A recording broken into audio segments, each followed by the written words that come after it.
My Anglo name is Becky Guy. My Indian name is Nokomis. And I took the name Nokomis because I teach the resurrected Patawomeck language. And it is pronounced Patawomeck, not Patawomeck. Patawomeck, just like the river. I took this name because Nokomis in Algonquin means old, wise aunt who was in charge of teaching the children. So I thought that would fit me. I'm old, and I don't know about the wise, but it has been a labor of love for sure. Robert Greene, our chief emeritus, approached me in 2002 and asked me if I would teach the language. And I said, Robert, because I taught you Latin doesn't mean I know how to teach the Indian language. Where in the world do you think I'm going to come prepared for that? And he said, oh, we'll help you. I said, well, I can't do it right now. My husband was very ill.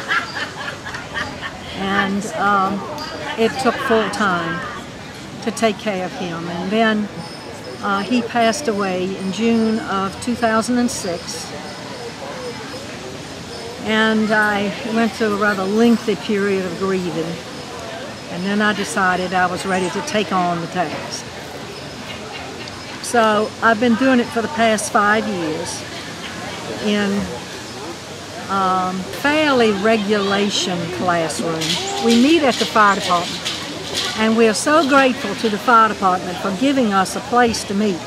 But we have to compete with sirens and dispatchers and people coming in and out. And if you've ever been exposed to a language yourself, you know that's not very conducive to hearing sounds and replicating them. The resources that I use, I started out with Blair Roods, who was a linguistic professor at University of North Carolina. And he had worked with Robert Greene on the set of The New World, a movie that you probably won't remember because it bombed, but it was supposed to be the story of our people. And it did start out very nice. The camera is in the place of you going through the woods as an Indian, as a native. And the birds are chirping. You can hear the brook gurgling. You can hear the leaves softly brush against each other, but not another sound do you hear. And that's the way our people lived in this area. Can you imagine that now with all this traffic and development and airplanes overhead and trains going by? It is impossible to replicate that very enviable life, let's say. My family goes back to the original tribe, and English patriarchs, 3 of them, both on the maternal and paternal side, married pure Indian maidens, Patawomeck Indian maidens. And our family was spared during the massacre. I think that's what I was going to tell you. In 1666, 2 years after Stafford was founded in 1664, our tribe was wiped out by the colonial governor's order to annihilate the Indians. Now the reason for that was because the Indians had been a real problem to the governor, but our tribe never would get involved in it. We took food to the people at Jamestown in the starving time, and we saved them.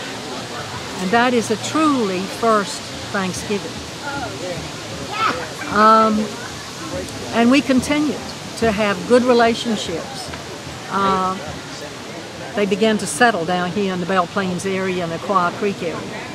And we never had any problems with the English. And so they took us, some of us, into their homes to be gardeners and household servants and cooks and things like that. When the militia came to annihilate the Indians, they did not bother any Indian that was attached to an English household. And so that's how my people survived, and many of these others. The rest of the women and children, they rounded up and sold them into slavery in Haiti.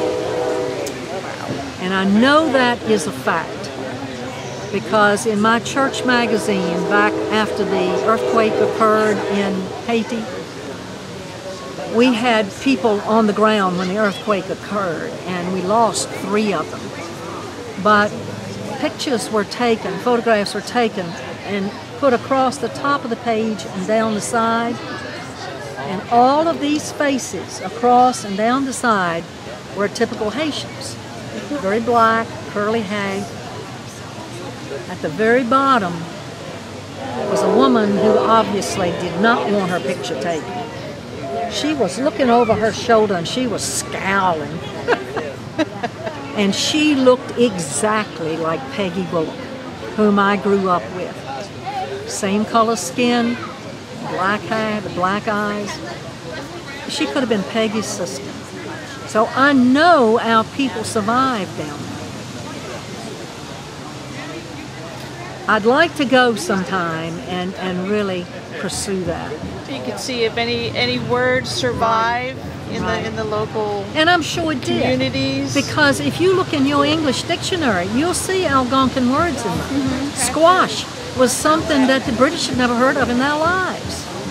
And here the Indians were growing this thing called squash, and it tasted good.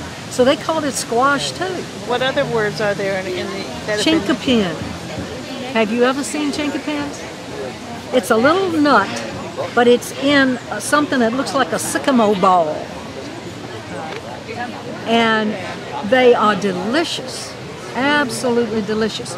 A blight came through and hit them back a number of years ago and killed a lot of the trees.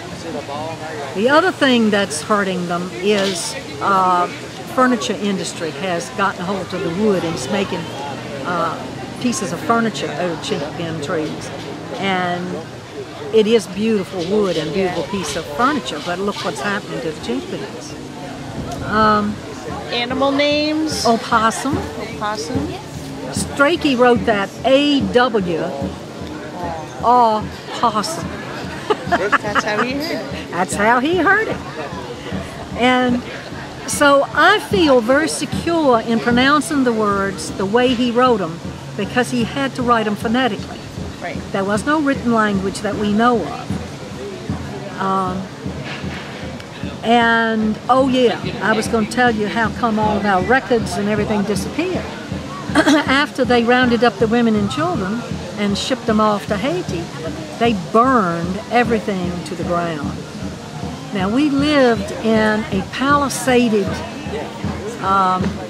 which is like whole trees that are cut, just like the stockade out west, which I'm sure is where they got the stockade from, is from our Indians. But anyway, inside that, they had the long houses. We did not have teepees. That was totally alien to our society. But at that point in our history, in 1666, we had begun to move out and, you know, set up little farms and our own houses outside of the palisaded area, because we were attacked by warring tribes back thousands of years ago. I mean, you know, we had to protect ourselves, and that's how we did it. So we never did engage in Powhatan's move to drive the English out. We adjusted, we lived with them, we helped them, and they intermarried, and that's what kept our tribe alive.